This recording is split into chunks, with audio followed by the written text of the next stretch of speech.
part 1 in learning how to diaphragm breathe and working with your pelvic floor. This exercise is going to be performed in side lying, so you're laying on your side. This I find to be a little bit easier for individuals who have a difficult time breathing more into the outer part of their rib cage. We really want to make sure we're not breathing up into our rib cage and having our ribs elevate. We want to think more about breathing out to the side. So how do we do this? I'm going to lay on my side with my hips bent, knees bent. If you want to have a little pillow under your head, you can, or a yoga block.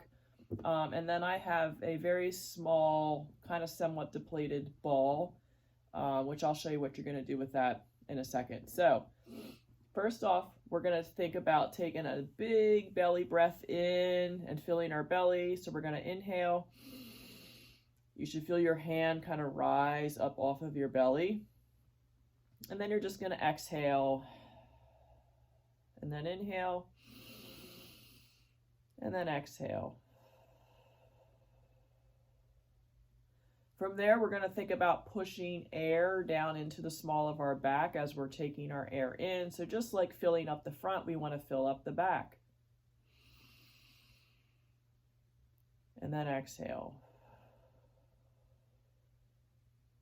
From there, we're going to take our fingers kind of right below our ribs. And we're just going to put a little bit of pressure down into our ribs. And as you're inhaling now, you want to inhale and put pressure against your fingers, and your fingers should be elevating up off of your abdomen. So we're going to inhale and then exhale, and then inhale and then exhale. If you're feeling like you're having a hard time getting air down into here, maybe you can still get your fingers through there. This is where the little ball is going to come into play. You can put that right underneath your ribs. Okay.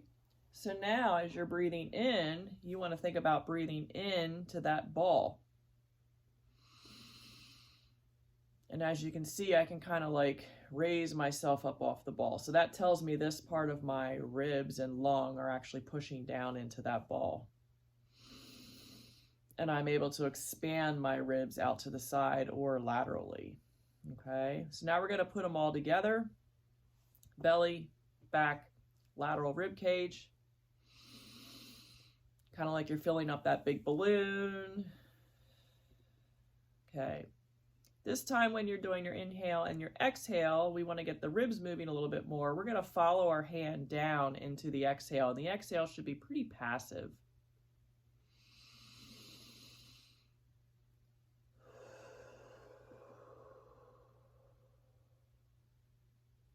Good.